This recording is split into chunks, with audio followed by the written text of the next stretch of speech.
Tired of staring at charts all day waiting for the perfect entry? In 2026, BingX price alerts can notify you instantly when the market hits your target price, so you never miss an opportunity. Open the BingX platform and select the trading pair you want to monitor.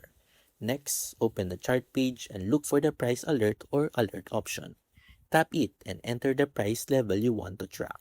For example, you can set an alert if you want to know when Bitcoin rises above a resistance level or drops to a potential buying zone.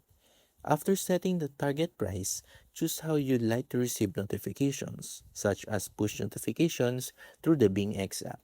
Once the market reaches your selected price, BingX will send an alert so you can review the market and decide whether to enter or exit a trade. Price alerts are especially useful for traders who don't want to watch charts all day but still want to react quickly to market moves. And that's how you can rate price alerts easily on BingX in 2026. Don't forget to like and subscribe for more BingX tutorials and trading tips.